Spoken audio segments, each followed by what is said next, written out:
history doesn't have to repeat itself, by the way. But for some reason, it feels compelled to repeat itself lately. The Politico is talking about Republicans in Washington. They're calling them conservatives. They really mean Republican snobs in Washington, D.C., are lamenting the fact that there's no smart guy running for office. Rick Perry's an idiot. Mitt Romney's a has-been. Michelle Bachmann's a nut job. Herman Cain's a frivolous candidate. Newt Gingrich is going nowhere. They want Chris Christie.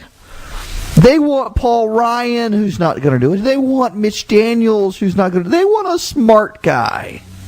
I'm sure they will soon settle on John Huntsman, who's been out bashing conservatives all along. You know, they said the same thing about Ronald Reagan back in 1980. Republicans were all upset about Ronald Reagan. But it wasn't just Reagan. You know, I have said at Redstate.com, where I'm the editor, and on CNN, where I'm a political analyst, that we're starting to hear a lot about Barry Goldwater. Now, the media has this habit of fixating on past historic election cycles to try to explain the present one. And the one they always fall back to is Harry Truman. Harry Truman running against Thomas Dewey, the famous headline, Dewey defeats Truman in the Chicago Tribune, 1948. Harry Truman, he ran against the do-nothing Republicans in Congress, and his campaign ran out of money twice on the campaign trail. The Democrats split. They split between the Dixiecrats. They split between the liberals in the Northeast. Truman ran up the center, ran out of money, and still won, running against do-nothing Republicans in Congress. Every time one party controls Congress and the president's of a different party, and they're clashing repeatedly, will he bring in the wise men like Harry Truman and turn the campaign around and focus on the do-nothing Congress? Bill Clinton brought the wise men in. He brought in my buddy David Gergen and others, brought in Dick Morris. He turned things around in 1996, and then ran against the Republicans in Congress, ran against Bob Dole, who was the majority leader in the Senate, forced to give up that position to concentrate full-time, lost his job, lost the election. Jimmy Carter brought in wise men, but it was too late. He did it too late. Barack Obama appears to think he's the wisest man and won't bring in any outside wise men. I mean, it really is amazing, some of the quotes on Barack Obama, who, I mean, he says he's a better campaign strategist, he's a better analyst, he knows the details, but okay, fine. You do it, buddy. But one of the things the media also does, and they started this really in 1976 or so, when Reagan challenged Gerald Ford, they started up this whole idea of Goldwater. Are they just like Goldwater? Every Republican candidate for office has to answer the "is he Barry Goldwater" question. Never mind, Barry Goldwater's been tried repeatedly by the Democrats. The only person the Barry Goldwater hit has ever worked against was named Barry Goldwater. But the Democrats have made it clear they intend to paint any of the Republicans other than Mitt Romney. If Mitt Romney's the nominee, they're going to paint him as a flip-flopping opportunist, just like John Kerry in 2004. They're going to use the George W. Bush playbook from 2004. But if it's Michelle Bachmann, if it's Rick Perry, if it's Sarah Palin, we'll get into Sarah Palin here in a little bit. If it's any of them, by God, they're going to make it Barry Goldwater, 1964. It's so predictable. The media seizes on this as well. So this past weekend, I sat down. I've been saying this. I've got my show on Neil's flagship station, WSB out of Atlanta, 7 to 10 at 9. And I mentioned this last week, played some of the ads against Barry Goldwater in 1964, pointed out why it wasn't going to work, but started thinking, I say all the time this is what the media does, but I might as well put my money where my mouth is. I spent the weekend going through the archives of the newspapers on Nexus and Lexus and all over the place in 1979, 1980. It's very funny. You had stories about the Republican elites in Washington pining for a smart candidate. They were fearful of Ronald Reagan. They desperately wanted Gerald Ford to get into the race again. Only Gerald Ford could stop Jimmy Carter. Is defeat probable for GOP if Reagan wins nomination? Blared the headline, Christian Science Monitor, March 5th, 1980. Can conservative Ronald Reagan possibly attract enough independent and Democratic voters to win in November? wrote Richard Cantani, I guess his name, Christian Science Monitor. He continued, Reagan is the opponent of choice for Carter, says I.A. Lewis, director of the Los Angeles Times poll, a point on which most analysts agree. Carter could beat Reagan more easily than he could Bush or Baker, Mr. Lewis says. A moderate Republican would appeal to moderate Democrats, while upper-income Republicans might defect from Reagan to the Democrats. Ford is, of course, the strongest in the polls against Carter. Election analyst Richard Scammons thinks a candidate must command the political center to win the presidency. He gives neither Reagan nor Ford much of a chance of commanding the center. Ford didn't consider Ford a centrist back then. The Christian Science Monitor began a trend. Now, why did this happen in March of 1980? Well, it became very, very clear that Ronald Reagan was wrapping up the nomination process. Republicans in Washington were desperate for Gerald Ford to get in to stop Ronald Reagan. They desperately had wanted George W. Bush to be their saving hope against Ronald Reagan. In December of 1979, Newsweek did a big profile on George H.W. Bush, saying, George Bush enters. He was going to save the Republicans from Ronald Reagan. The Wall Street Republicans hated Reagan. The Republican elites, the intellectual crowd in Washington, they hated Ronald Reagan. When George Bush flamed out in March of 1980, they wanted Gerald Ford to get in. 5 days after the Christian Science Monitor, Newsweek picked up the ball. Dennis Williams penned the GOP's Hamlet. The talk of another Ford candidacy. Only 3 months after he formally removed himself from a string of primaries, betrayed an air of alarm on the part of many middle-road Republicans. Faced with George H.W. Bush's unexpected slide in New Hampshire and Howard Baker's chronically weak campaign, GOP centrists, Gerald Ford among them, saw in Reagan's resurgence the potential for another Goldwater debacle. Ford, by contrast, was an ideologically safe, fondly remembered party loyalist who very nearly beat Jimmy Carter in 1976. Gallup polls last month showed Ford leading Reagan and trailing Carter by a narrower margin than any other GOP contender in general election trial heats. Jerry Ford, argued one former aide, is the only politician around who neutralizes Carter's positives, solid character and presidential stature, and accentuates his negatives. And there it was. The Goldwater talking point came out. Ronald Reagan, he can't win because he's just like Barry Goldwater. It was only useful against Barry Goldwater, but it became the media template for the far-right candidate who could not win over the American public because, by God, he's so far-right, he's extremist.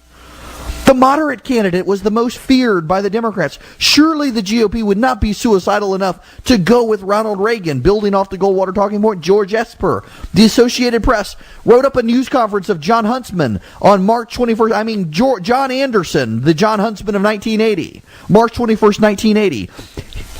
Anderson says, I cannot believe the Republican Party will condemn itself to the kind of lopsided electoral contest that took place in 1964. It was one of his strongest statements against Ronald Reagan. He referred to the 1964 presidential election when the Republican candidate, Barry Goldwater, a conservative, was swamped in a landslide victory by Lyndon Johnson.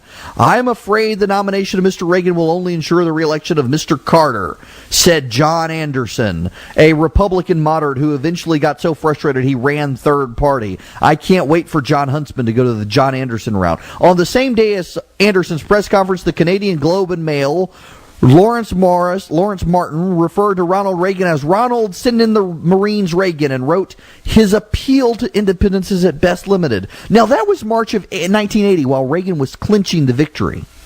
Go back to January 29, 1979. Peter Goldman and Eleanor Clift, who's been around since then, my God, she's old, in Newsweek, an article entitled The Politics of Austerity, profiling Jimmy Carter's race.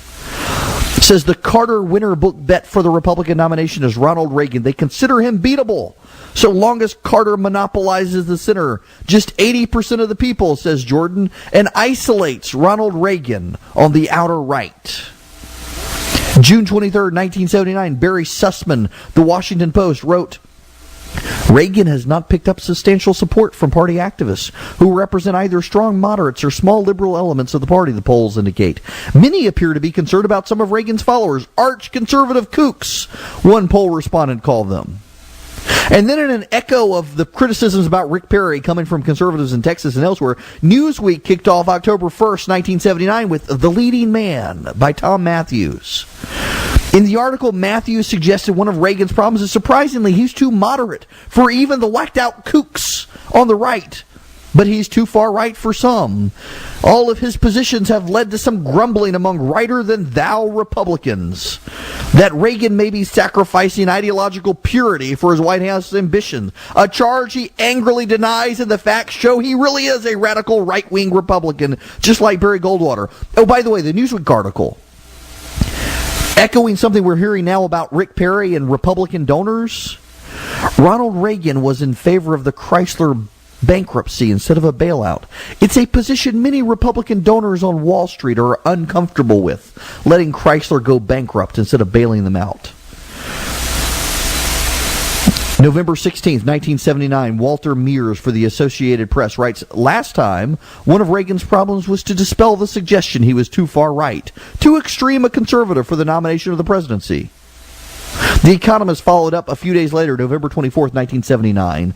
Ever since 1964, when he made a rousing speech at the Republican convention that nominated Senator Barry Goldwater for president, Mr. Reagan's been darling of the right. If Ronald Reagan does not lose the Republican nomination, present opinion polls suggest he will lose to President Carter next November. The latest Gallup poll shows Mr. Reagan trailing Mr. Carter by 6 points, trailing Ted Kennedy by 16 points.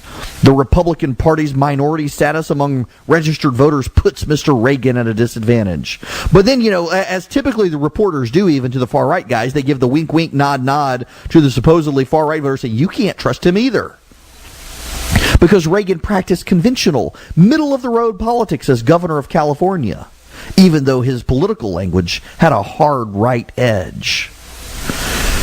Rick Perry and Mitt Romney can be sympathetic to all these things. In July 12, 1980, the Republicans had their convention. Haynes Johnson in the Washington Post wrote, nagging doubts intrude.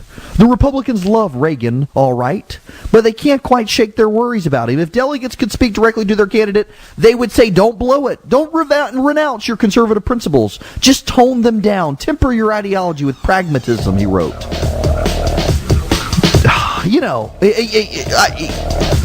Some of the most profound quotes came in 1980 when, despite the writing on the wall, it was clear Reagan was about to kick Jimmy Carter's butt, and the journalists couldn't see it coming because they were so wrapped up in Reagan being a far-right ideologue, and Republicans were wrapped up in it too. Republican voters, this is Haynes Johnson in 1980, July 12th. Republican voters want Ronald Reagan to not compromise. Do not compromise in order to get votes, say a California delegate, another very conservative one. Continue to shoot from the hip, remarks a West Virginian who stood behind Reagan in the past as well as now. But such views do not dominate responses given to the Washington Post. What comes over is a desire and an appeal that Reagan should be cautious in his actions, tempered in his words, conciliatory in his approach. He should compromise. In a day when political party differences have blurred or become non-existent in the eyes of many Americans, and in the face of the continuing rise of independent voters, these Republicans cling to their convictions. They're using the exact same playbook. Now, keep in mind that Carter tried the whole he's too radical approach until after Labor Day 1980 and eventually had to shift from he's too far right to he was a terrible governor in California. It didn't work. The reason these attacks worked on Barry Goldwater in 1964 is that Lyndon Johnson ran some really nasty negative attack ads on Barry Goldwater, the first modern campaign waged on television with campaign ads. They beat the shnikey out of Barry Goldwater that he was going to start a nuclear war with the Russians. And Barry Goldwater, by the way, basically embraced it. Said he was going to get rid of Medicare. He was going to get rid of Social Security. He was let the poor fend for themselves. Scared the stew out of people. That's what happened. And so it worked against Barry Goldwater. It was really hard to do that against Ronald Reagan. I think it'll be really, really hard to do that against the Republican. Secularstupidist.com, conservative.com, rightosophy.com.